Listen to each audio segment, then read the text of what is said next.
Hi, Jeff here today to talk to you about tapping. Just wanted to show you the procedure I would use for tapping outside of or slightly beyond what we would call the basic recipe of emotional freedom technique. So tapping short form, or tapping is a short form from EFT, emotional freedom technique, using tapping on your body to tap on acupressure points to help alleviate tension that you might discover or feel from any emotion or mental thought pattern or trauma that you may have discovered or felt. So there's a basic recipe that we would tap through, but I've got added in with my years of practice and working with it. These are points I feel are very valuable and helpful, along with a couple of additional points and a couple of breathing exercises with lots of intention behind why you use the points to make more impact while you're tapping, with having more understanding and more intention behind tapping on those points to give you more success or quicker success in finding relief from your challenges, from your difficulties, from your heavy emotions, from your trauma, from your pain, and those things like that. So I thought I would share that what I tend to use these days. So the basic recipe. So I've added in a couple of additional points and a couple of breathing exercises. So let's just kind of go over the whole procedure and give you a little more insight as to what that might look like. So often you would, not often, you always start by tapping on the side of your hand on that spleen meridian, or excuse me, not spleen, small intestine meridian pathway, and that would, you be working on that. You'd be working on that, usually the third point. So there, rather than using fingers to tap on the side of the hand, which you can totally do, I tend to just tap the two together, the sides of each hand, the karate chop points of each hand, tapping those together. So you're stimulating both sides. So there you would always start your tapping sequence or series or round after having assessed what the problem is. Let's say it's anxiety in this example, and you're rating this on your scale of distress, of 0, no stress, 10, high stress or distress. Let's say you've got something as a 5, something in the middle of the road. You got all the detail in mind, you bring it all up, you feel it, you understand it, you know where I was, where's the feeling in my body, who was involved, all the story, all the elements, the characters involved, and you bring all of that up. So you stir up these feelings in your body, and if it's safe to do so, you do that and you bring it up and feel it. And then you can start your round of tapping. You say, even though I'm currently experiencing this anxiety, and you might add the detail, and it includes my parent or sibling or pet or co-worker or whatever, even though I'm experiencing this anxiety and such and such and such is involved, then you might continue by saying, I deeply and completely accept myself. And that's often done on the side of the hand as well. I like to use lifeline points. So on you think of the wrist creasing of your hand, there's a couple of points. If your pericardium coming down, you have pericardium 7, and off of the heart meridian there, toward under that wrist bone there, would be your heart meridian 7 as well. So those 2 points, heart and pericardium, you think of bringing that aspect to your tapping, the aspect of the heart. You can think of that as this loving nature or supportive nature from the heart or the pericardium. The pericardium supporting and protecting the heart, that you want to bring that energy into or out into your tapping. So you can simply, like you've done in the clapping of sides of hands together, you can find those points. You want to make sure you're not too open where there's a gap or a space in there, and then you don't want to be too tight where then you're kind of missing those crease points. So without getting specific on them, my fingers are in those locations, but if we have the wrists together, again, there's a little bit of space in there, and then you can tap on those points. You have a lung meridian off to the side there, 9, but that's a little bit harder to anatomically, at least for me, to do. So I just include those 2 points. You're tapping there. So even though I feel this anxiety, you would start there, and then we would respond to that and say, I am open to allowing that anxiety to change. So even though I have this high anxiety and it's really difficult for me at this moment, I completely accept myself for who I am. Or even though this anxiety is off the charts and I feel challenged by it and difficult because of it, I deeply and completely accept myself as I am. So that would be your opening statements or phrases in those. And then you would go through to the crown of head. This is the procedure I start with. Sometimes in EFT or in tapping, there's different practitioners that use different orders. Not terribly important in my opinion. But the top of the head, I like to go there. So you can think of that as the crown chakra. And you'd also know that you're on the governing meridian there. And that would be at that governing vessel 20. point on the top of the head. So without needing to identify it clearly, you can just use 3 or 4 fingers in line in the center of the head. So you're not back at the flat of your head, you're a little forward of that. You could use one hand tapping or 2 alternately or side by side if you want to do them that way. So again, you could invite through the idea of working through the crown chakra that you can invite like your higher self or some other spiritual aspect that to come down and in to assist you through your tapping. Or as well, just the value of the governing vessel 20 there to help you through that. So you're going to go there. Then we would come to the eyebrow point. So where the hair might start on your eyebrow, you can use that inside point there, and that would be on your bladder meridian. That would be bladder 2. So again, the tapping, you might use your index fingers. You might prefer to use your middle finger tip. That would be at the end of your pericardium or meridian there. So you get tap on the eyebrow, on the bladder 2 point, and then you would go to the side of eye, right on the orbit of the socket, okay? And again, you could use 1 or 2 fingers if you want to steeple them or fit them in there, and then you'll tap again. You can do one side or both sides. These are all options you can do.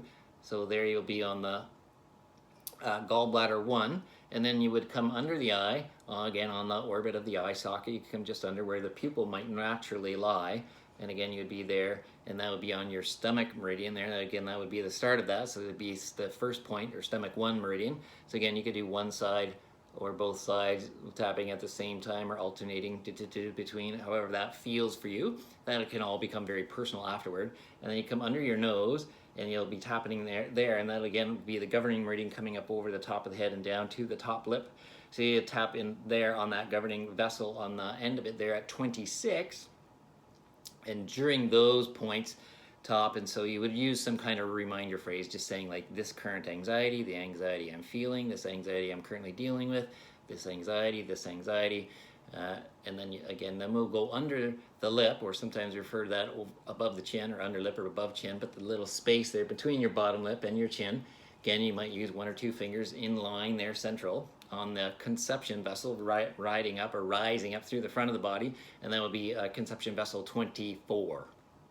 So again, you could offer your reminder phrase about this anxiety, and then you would come down to the collarbones, kidney 27s. If you follow the bottom edge of your collarbones in toward your sternum, like if you just kind of flow your fingers in where the sternum and the collarbones start and just massage around, you find some divots there, some hollows there. You'll know you're right into the kidney 27 point, the end of the kidney meridian there.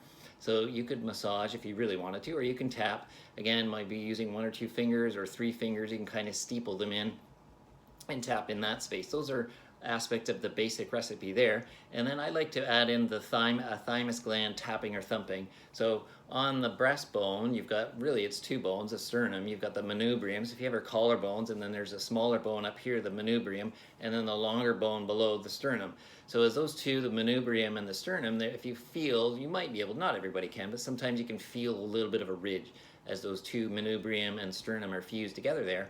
So that'd be a good landmark. And there you would know behind that, directly behind that, would be your thymus gland. So when you're tapping on that, we're asking your immune system to be enhanced as well, or enlivened or awakened. And then the thymus gland in producing T cells for your body, that's positively happening for you in the background. And then that also would fall on your conception vessel. So there you would be around conception 20. So I like to add in that thymus tapping or thumping there as well as an additional point. And then you go to the spleen meridian, end of it, spleen 21, which if you'd reference, if you had your armpit or index finger in your armpit, and where your littlest finger lies is a good point there near spleen 21, or roughly your nipple line to the side body there. So again, you could use fingers, tips in line, or the whole fingers to tap. You could do a single side, or you might do both sides on the spleen meridian in there at spleen 21 and tapping on those points. So those, again, that's on that basic recipe. Then I like to add in on the large intestine, that would be large intestine 18, on the sternocleidomastoid, the big thick muscle, corded muscle on the side of your neck. And then that large intestine at about chin level across on those muscles would be about roughly number 18. Again, you could use 1, 2, 3 fingers and tap in and around chin level if your chin were level, and on that muscle. Again, you could do one side or both.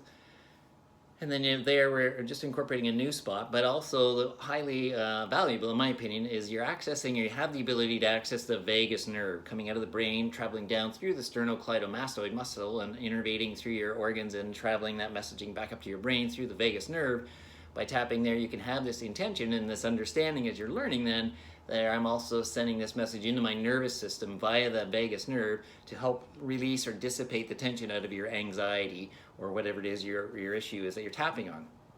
So you can be tapping on that. Again, you have your reminder phrase, this current anxiety, as a simple reminder phrase. Knowing then intentionally, I'm sending also a signal into my nervous system via the vagus nerve to offer more stimulation or more information to be spread out through my system. And then I like to add in an exercise I call the soothing sign. I have a video on that. You're welcome to discover that, but we'll go into a little bit of detail there. So I like to lay the palms of your hands over the sides of your neck. You just wrap your fingers around the back of the neck, whether your fingers touching behind or not, as if you're soothing and relaxing or calming the vagus nerve. That one for the hand placement from that, and then the breath behind that is a soothing sigh, is looking to naturally reset the nervous system. So if you're engaged or heightened in your anxiety, this soothing sigh where you might flutter your breath in through the nose, and you might also flutter your eyelids or even invite your eyes to look up. In that would be sound something like this. It would be like a, and then you might hold that breath, and the sigh, soothing sigh, we look for the sighing aspect to help reset or release. If you've seen a young child cry, they sometimes have that like sobbingness, or they might be crying,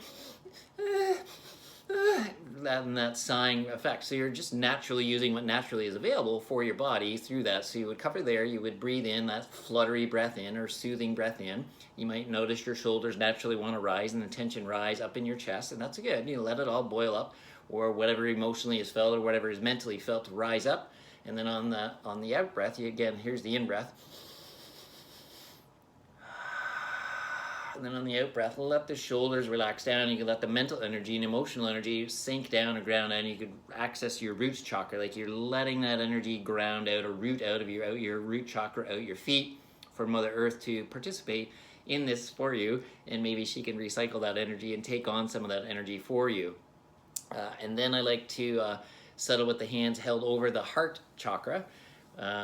You could do one hand. I like to overlap my hands right over where you would naturally feel the heart chakra to be. If you want to reference a meridian point, that would probably be conception 17 on the sternum and around there.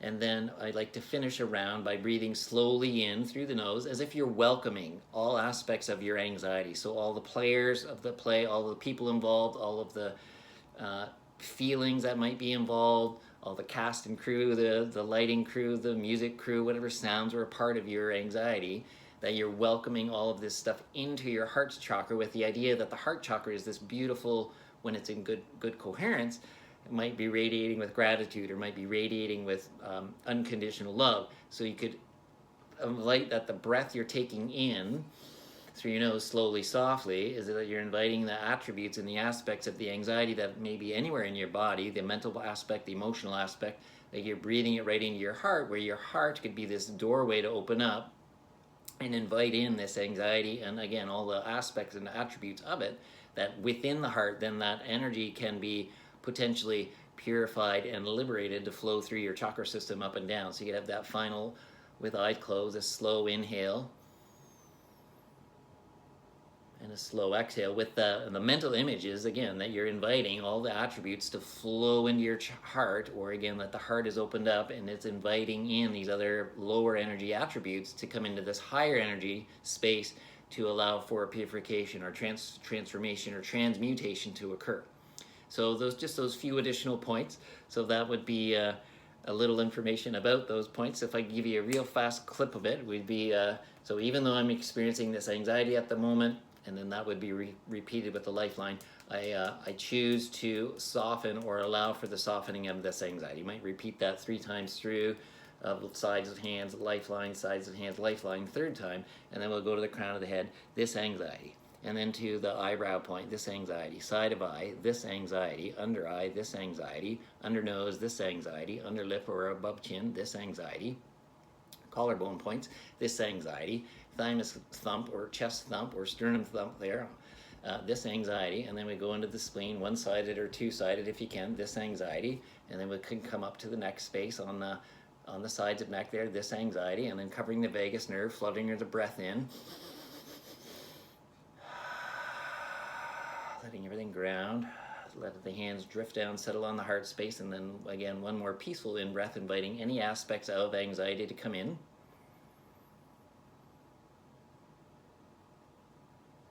You may even feel a need or a want to softly hold your breath there, and then exhale peacefully back out.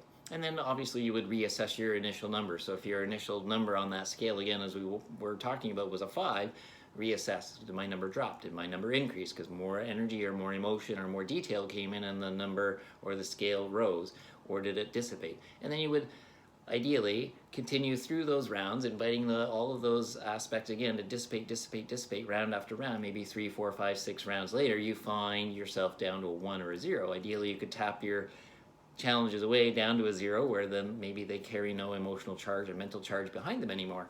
So there you have it. There's my take on the additional points added on to the basic recipe and the reasons why I choose to use those, with the soothing side, with the thymus, with the neck and the vagus nerve, and the heart chakra center is this beautiful space that you can welcome challenges or difficulties into for purification.